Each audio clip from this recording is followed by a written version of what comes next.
মাথা ব্যথা। মাথা ব্যথা কিন্তু অনেক মানুষের ভিতরে দেখা দেয়।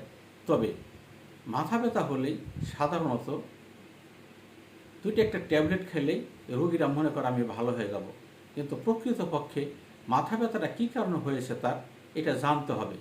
যদি কারো সর্দির কারণে মাথা ব্যথা হয়ে থাকে, সেই ক্ষেত্রে আপনার মাথা ব্যথার যে কোনো অ্যালোপ্যাথিক ওষুধ খেলে আপনার ওই সর্দি বুকে এবং মাথায় আরও শুষ্কতার ভাব আসবে, তাতে করে আপনার মাথা ব্যথায় অনেক দিন কষ্ট করতে হবে।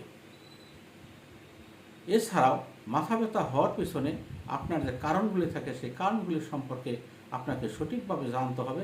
আর সঠিকভাবে যদি আপনি জানতে পারেন তাহলে অল্প ওষুধেই কিন্তু ইনশাল্লাহ আপনার সুস্থ হবেন। সর্দির থেকে মাথা ব্যথা হলে কোনো রোগী আছে 2-4 ঘন্টার ভিতরে ইনশাল্লাহ হোমিও ওষুধের মাধ্যমে ভালো হতে পারে।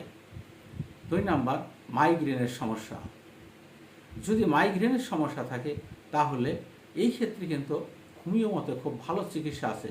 যদি লক্ষণভিত্তিক প্রয়োগ করা যায় তাহলে একজন মাইগ্রেনের রোগী 2-3 মাসের ভিতরেই ইনশাল্লাহ পূর্ণাঙ্গ সুস্থতা ফিরে পেতে পারে।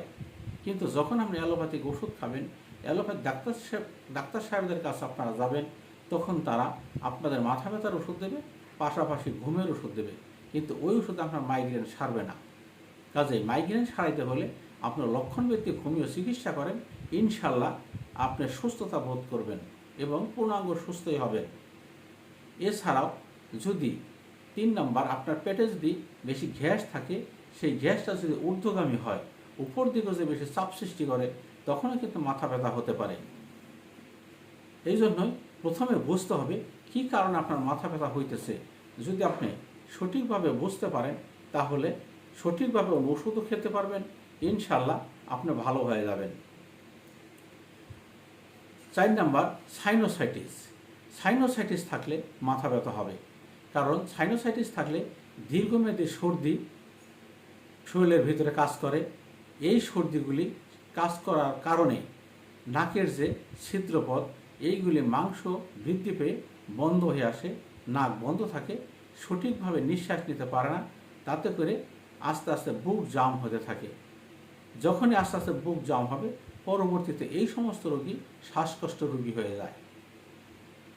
এই যে সমস্যাগুলি, এই সমস্যাগুলি যখন আপনারা ভালোভাবে বুঝতে পারবেন, জানতে পারবেন এবং যদি হোমিও ওষুধ খান, তাহলে ইনশাল্লাহ আপনি অল্প সময়ের ভিতরে আপনি এর থেকে মুক্তি পাইতে পারেন।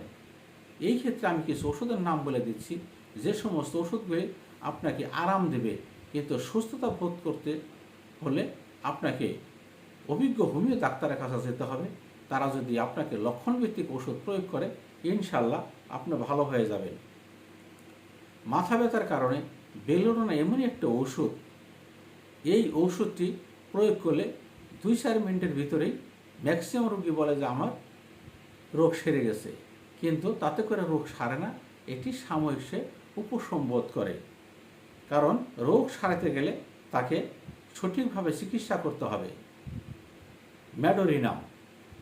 যদি মাইগ্রেনের কঠিন সমস্যা থাকে, সেই ক্ষেত্রে লক্ষণের উপরে যদি ম্যাডোরিনাম প্রয়োগ করা হয়, তাহলে ম্যাডোরিনামে আপনি পূর্ণাঙ্গ সুস্থতা ফিরে পেতে পারেন। তবে লক্ষণে না মেললে এই ক্ষেত্রে কিন্তু কোনো কাজ পাবেন না। টিউক্রিয়াম। এই ওষুধটি লক্ষণ উপরে ভিত্তি করে প্রয়োগ করলে ভালো রেজাল্ট হয়। টিউক্রিয়ামের দেখা যায় এক নাক বন্ধ আর এক নাক খোলা, কখনো এক নাক বন্ধ থাকে আর এক নাক খোলা থাকে। যখন শুয়ে পড়বেন তখন যে সাইড নিচে থাকবে ওই সাইড বন্ধ থাকবে, যে সাইড নাক উপরে থাকবে ওই সাইড খোলা থাকবে। এরকমভাবে টিউক্রিয়াম সাধারণত মানুষের ভিতরে দেখা যায় যে এই ওষুধটিতে মানুষ ভালো রেজাল্ট পেয়ে থাকে। এছাড়াও আরও অনেক ওষুধের পারে, অনেক ওষুধ আছে, যে সমস্ত ওষুধ আপনি সুস্থতা বোধ করতে পারেন, লিডাম্পাল বা এরকম আর অসংখ্য ওষুধ আছে, যে সমস্ত ওষুধে আপনার মাথা ব্যথা চিরতরেই চলে যাবে ইনশাল্লাহ।